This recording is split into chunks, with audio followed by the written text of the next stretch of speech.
Deportiva y con swing. Deportiva y con swing. La factoría del deporte desde New York para ti. Es una máquina. Es una máquina Pensada para ti. pensada para ti. Número uno en las redes, dale like y compartir. Con informaciones importantes siempre frescas. Y con entrevistas que te ponen de cabeza. Lo mejor del deporte lo encontrarás aquí. Búscale en las redes, dale like y compartir. Suscríbete, Ay sí, infórmate. ok. Dale a la campana para que te llegue. How much what you went through in 2018, how much does that prepare and help you for tomorrow night? I definitely think it helps out a lot. Just to be able to say I've experienced it and been through it, I definitely think it helps. But I'm just real excited to be in this situation. We fought hard to get here to this point. And once you get into the playoffs, anything can happen. I think it's about the team that gets the hottest and that can continuously, go out and do the little things right. Okay, Jen, in the middle. Nate, obviously you've had a really strong career against the Yankees, especially pitching here, but that last start against them obviously wasn't, I'm sure, what you wanted. How do you kind of, I guess, put that out of your mind and maybe focus on, doing what you need to do tomorrow, knowing all that? I feel like that's one of the best things I've been able to do this year, has been able to rebound after a bad start. I felt like last time I faced these guys, it was a little mechanical.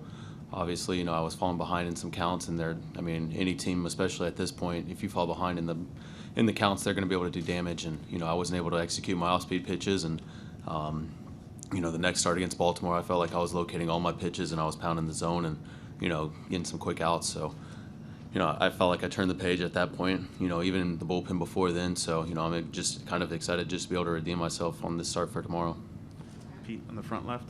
Nate, do you know Garrett at all, and kind of what's been your impression of him, pitcher to pitcher, watching him pitch? No, I don't know him personally, but obviously I've been able to watch him and see everything that he does, and he's an outstanding pitcher. I'd say top 5 pitchers out there, especially in the game right now. All of his stuff's electric. He commands the zone. He's got 4+ pitches. It seems like every year he's up at the top of the leaderboard with strikeouts, and he limits the walks and attacks the hitters. That's some of the things that we're going to have to be ready for tomorrow.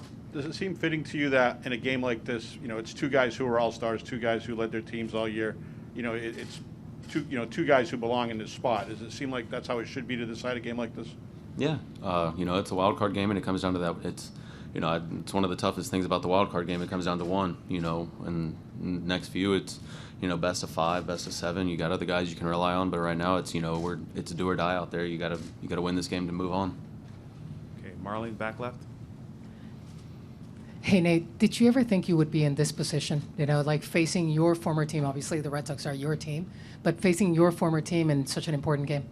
No, I never expected this. I try not to look into the future and try to predict things that are going to happen. I try to take it, day by day, pitch by pitch. You know what I mean? Try not to overwork myself and, get caught up in the moment. Go out there and do what I do and try to compete. And obviously Garrett has told us the same thing. How much do you cherish being in this position, showing up for your team, and obviously you both being the aces of your team, being on Fenway Park tomorrow night? No, I think that's the one thing I've learned the most from 18 is just being able to cherish the moments. Going through it for the first time, I was, so focused on doing the little things, and I almost felt like I didn't really take it all in as much as I should have. And up to this point, how hard we've worked together as a team to get here, and competing with one another. It's we've had to rely on a lot of different guys at a lot of different points in the season, and I've been able to cherish it for sure to be able to get here to this point. All right, Jemai, way back on the left. Nate, with the stakes being so high for a game like this, how do you maintain a level approach as you get ready for tomorrow night? I'm definitely familiar with the Yankees. Obviously we play them all the time during the division, and I don't know. I just try not to overthink it. It's the same game. It's just a little bit brighter lights, or same brightness, but a little bit more intensity and things out there. So. And with that familiarity, what's the difficulty in preparing for a team that you've had ups and downs, success and some failures against? I think it's just going back and looking at those games that I failed at, seeing what happened and, kind of what led to it. In the last game, again, I say it was mechanics, but, I got to be able to go out there and execute my pitches. It's the same with every team. It's going to be a tough outing if you're falling behind everybody and you have to fight your way back into the count. Try to get ahead first, strike one, and keep them on edge, keep attacking the zone, and make them be able to expand. Chris in the back right. Nate, you've talked before about how much you enjoy these types of moments. Why do you enjoy them so much, and what does it bring out in you specifically? It's the competitive nature. You know, it's like at least for me, I want to be in these situations. I want to compete against the best. You know, I want to compete against the teams that are the hottest at that time.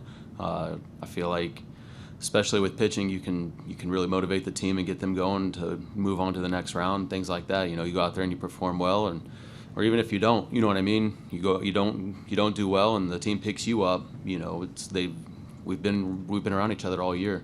You know what I mean, and I don't know, there's just that camaraderie, everything that goes on with it, being in the clubhouse, being with these guys for so long. It's fun.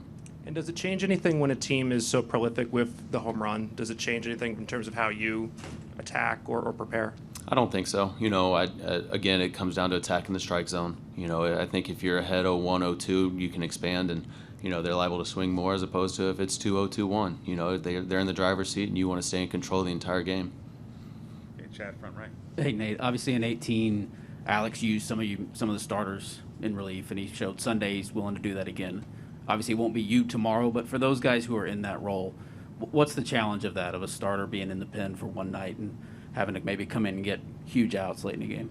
It was nice that they were able to get in there, you know, before the playoffs started. You know, so now pretty much everybody's used to it now. They've all experienced it, and you know, there's going to be high leverage situations, but you know, for us as starters, we prepare for the entire lineup, you know what I mean? And now you're just coming out of the pen and you're going batter to batter. You're not trying to go deep into a game. It's whenever they take the ball from you, that's it. Okay, Chad, Jason right behind Chad.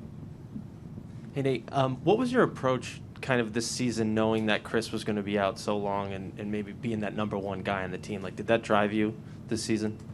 No, I mean, you know, obviously I'm aware that he was going to be out. I know, you know, Eddie, you know what I mean, probably wasn't going to be himself, missing a full year, you know.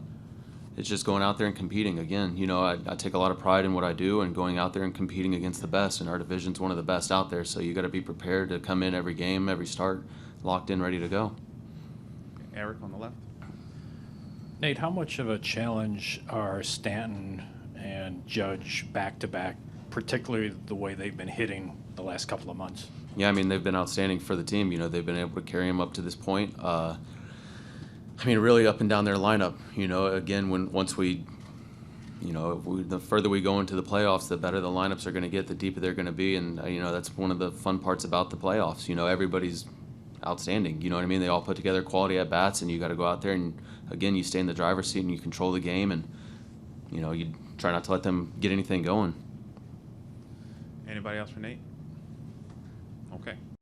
Aquí, en medio de la rivalidad Red Sox-Yankees, tengo que mandarle un saludo a todos los que ven la máquina deportiva. La máquina son ustedes, que tienen los motores encendidos y siguiendo béisbol, deporte, todos los días del año. Así que un beso para ustedes, soy Carolina Guillén, y un regalito para los fanáticos.